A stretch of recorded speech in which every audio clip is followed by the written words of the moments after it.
Jerome Seymour Bruner had several theories: the theory of cognitive development, the theory of limits, the constructivist theory, the instrumentalist theory, the institutional theory, identity and self-esteem theory, the narrative theory.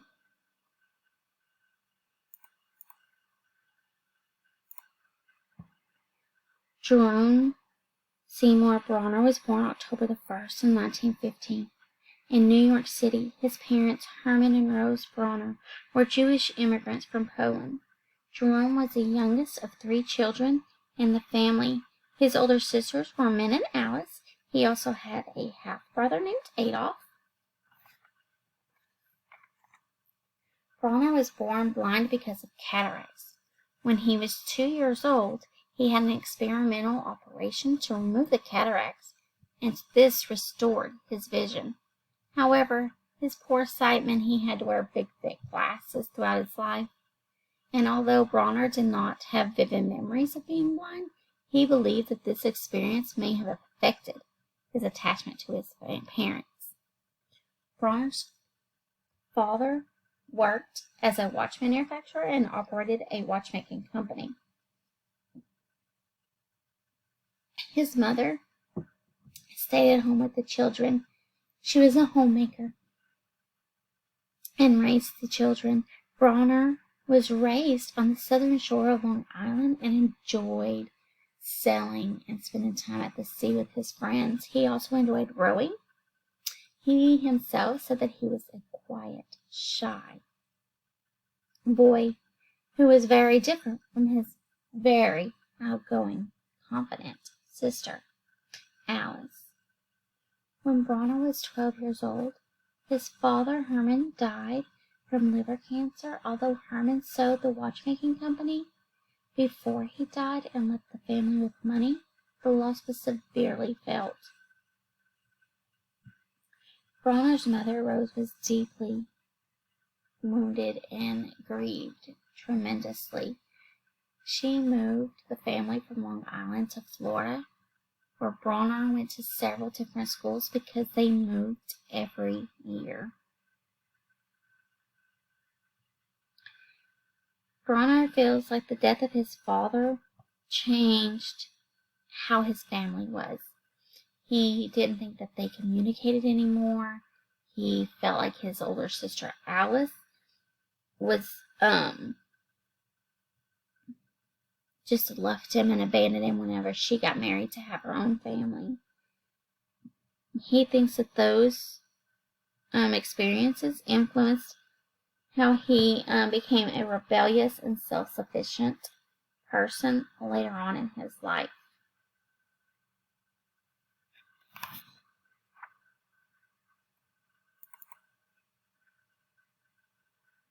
After Bruner graduated from high school, he enrolled at Duke University, and while at Duke, he was taught by Mr. William McDougall, a renowned British psychologist.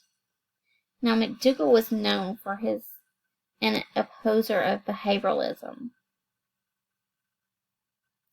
and encouraged Bruner to think beyond that. Bruner earned his bachelor's degree in psychology and graduated from Duke in 1937.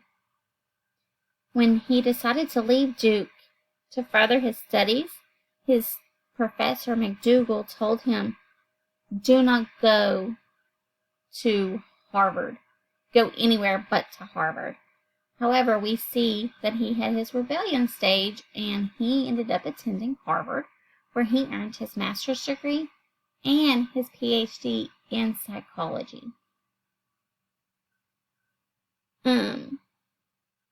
When he ended up leaving,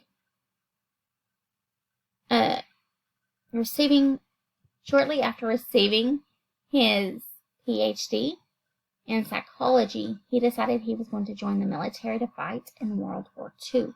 It was rejected due to his poor eyesight.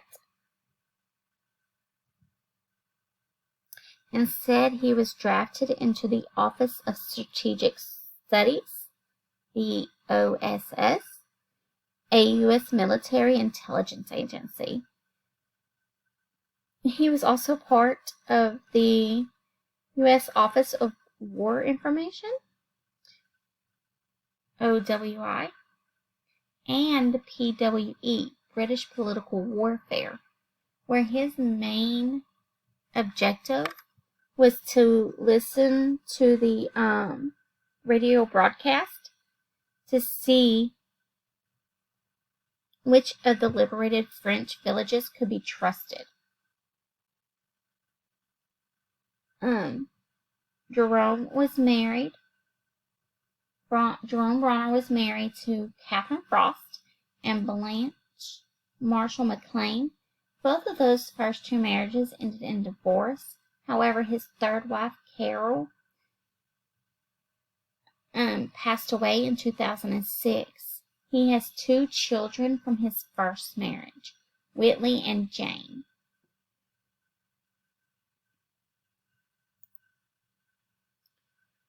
Jerome Bruner, after World War II ended, decided to return to Harvard as a faculty member. For most of the late 1940s, he conducted research on cognitive psychology, the cognitive development of children, and then he eventually became a professor in 1952 at Harvard.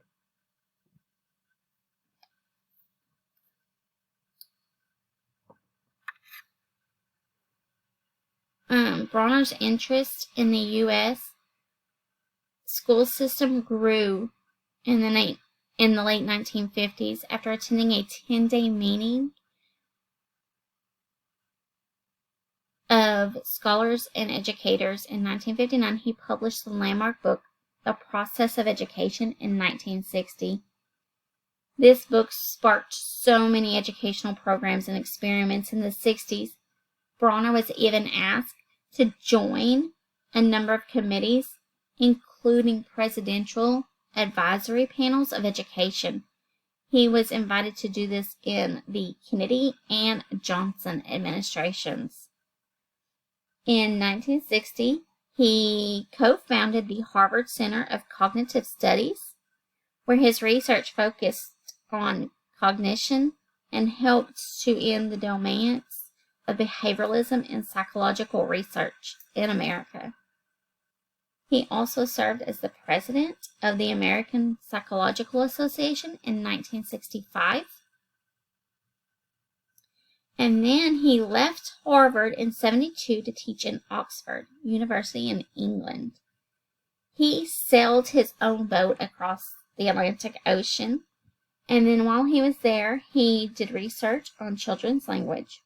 Bruner returned to the United States in 1980 when he accepted a position at the New School of New York City. He joined the staff in 1991, where he primarily taught at NYU School of Law.